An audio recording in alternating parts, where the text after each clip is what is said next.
Hey everybody, welcome back to the Peaceful Warrior Doing Peaceful Things. Today we'll be working on an inversion called the Pincha Mayurasana, also known as the Forearm Stands. But before we get started, make sure you're nice and warmed up. I'll leave a link up top here, so if you're not warmed up, please click on the link, go get warmed up, and then come back to the mat. So if you're back on your mat and you're ready to get started, just start rolling out your shoulders really quick, forward a few times, and then back a few times. And then make your way to your tabletop position. Hands and wrists underneath your shoulders, your knees underneath your hips. Just do a few cat-cows to release that back. So inhale, lower the belly, gaze towards the sky. Exhale, around the spine, draw your chin towards your chest. Again, inhale, lower the belly, gaze towards the sky. Exhale, around the spine, draw your chin towards your chest. One last one here. Inhale, lower the belly, gaze towards the sky. Exhale, around the spine, draw your chin towards your chest. From here, come back to neutral spine, tuck your toes, push your hips back, downward facing dog. In your downward facing dog, you can just stay for 3 deep breaths, or you can fold up one leg, straighten out the other, just to give your legs a little bit of a warm up.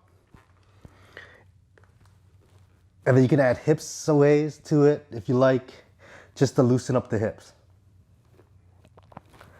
Now you can come back to your child's pose, take a break, take a couple breaths here before we get started. So, in your Pincha Mayurasana, the one key importance is to make sure you have a strong foundation. It's like building a house. You want a strong foundation, you're meant to be dry before you build your house or before you build your tower. Use that same concept in the forearm balance. You want to have nice and strong engagement of the chest, the shoulders, the arms, and the back. Just to give you a perfect example, if you have a block handy, bring your arms up parallel to one another. So in your forearm stance, you want to have your elbows lined up with your shoulders. And you want to keep parallel arms just like train tracks. If your hands start to collapse in like a triangle or like a diamond, then it's a weaker posture. So you always want that engagement, keeping the elbows tight. That way you can contract the chest, the shoulders, and the back at the same time. So once again, keep your elbows parallel with your arms. Now pick up the block with your elbows and keep that parallel arms. This is a great exercise to see what it feels like to have your arms in this parallel position. I would like to hold this for a few seconds just to keep that nice and tight, keep that engagement tight. And then once you understand that concept, you can remove the block and then we can get started. Once again, let's make our way to our downward dog position. Now in your downward dog position, we're going to come into a dolphin position by gazing forward, lowering the forearms towards the mat. Now just take a second here and take a look at your arms. Are your arms folding in? If they're folding in, bring your arms back out parallel. Now bring the weight towards your shoulders and your arms. Keep your shoulders engaged, keep your arms engaged, suck in that belly and everything in tight. Now from here, you can stay here, work on this position if you don't have the flexibility, or you can take it a little bit further by walking your feet closer towards your hands. You can hold this position and work on this position. If you can hold here for 15 seconds, then you can start practicing bringing one leg up. You can lift up the left leg, point those toes, engage that butt, suck in that core, and hold this position for 10 to 15 seconds. If it feels comfortable, you can lower that leg down and then bring the other leg up.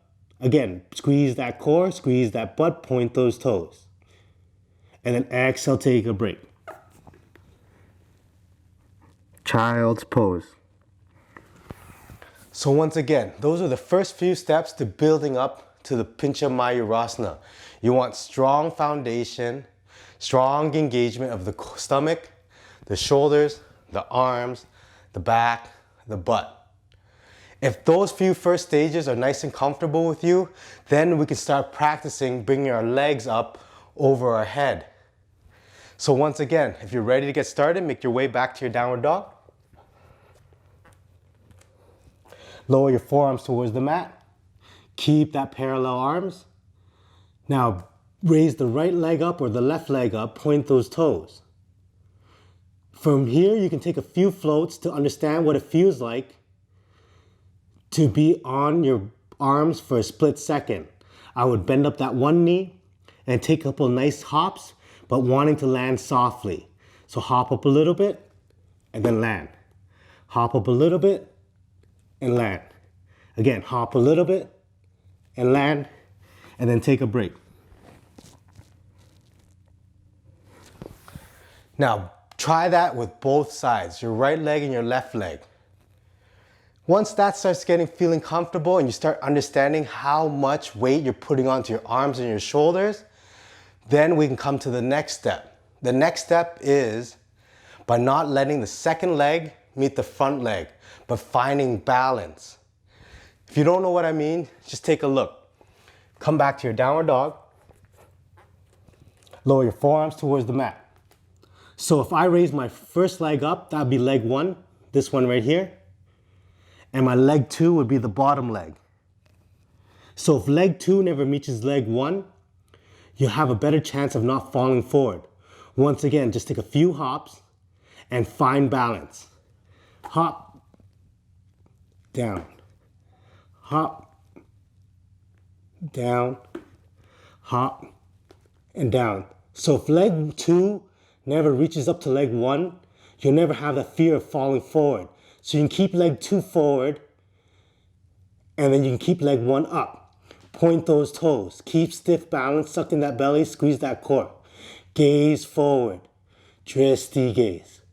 Exhale, release. Child's pose. Once again, take your time to work on both sides to even out both sides. Once that starts feeling comfortable for you, then you can try raising that second leg up. Only when you have that engagement and only when you're understanding that balance. So in every inversion, it's the awareness of stacking your limbs. Your feet over your knees over your hips over your shoulders over your arms. Once you find that equal balance, and it's nice and stacked and everything is engaged, everything starts making sense. So let's try that one more time, and let's just try to find that balance, and then everything slowly will make sense, and then slowly start raising that second leg up. If this stage for you is a little bit scary because you're afraid to fall forward, you can always go up against a wall. That way the wall will help you, block you from falling forward. Again, let's come to the downward dog position. Lower your forearms towards the mat. Gaze forward, suck in that belly, walk your feet closer towards your hands. Then raise one leg up. Now find that balance. Take a few hops forward. Now a few hops again. And then finally find that balance of stillness. Don't raise that second leg until you're comfortable. Have that belly tight, point those toes. And if you're comfortable from here, you can bend up this leg or raise it up to find your full Pincha Mayurasana.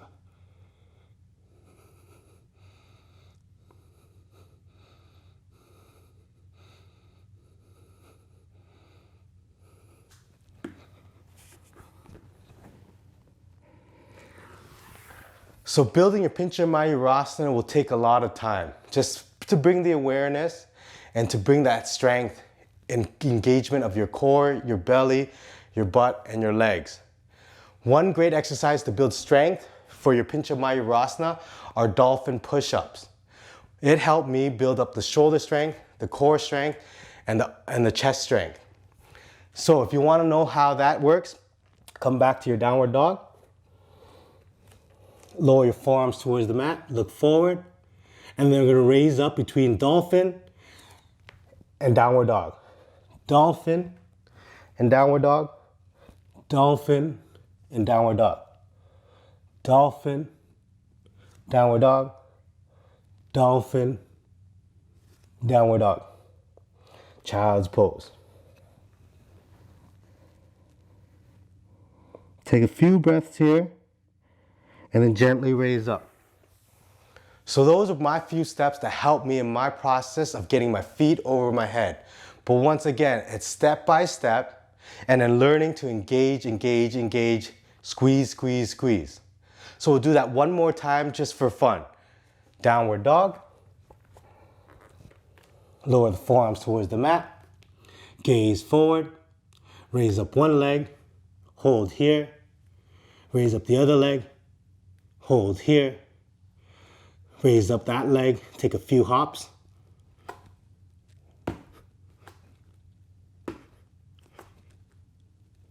Switch legs.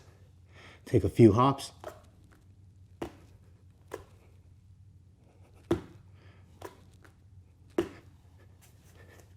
And then let's try to bring both legs up.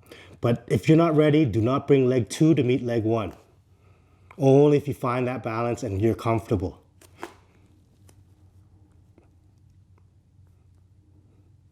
Pincha Mayurasana, forearm stance.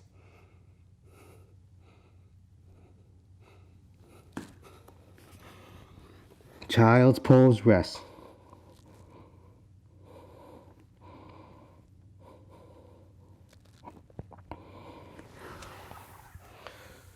So that was just a quick basic tutorial of how I learned how to get my feet over my head and onto my arms. That was my tutorial of Pincha Mayurasana. Hopefully you enjoyed it. Hopefully those tips will help you on your journey to your inversion. If you like this video, please like and subscribe down below and comment for more videos just like this. Once again, I'm the Peaceful Warrior doing peaceful things. Thank you and enjoy your day. Namaskar.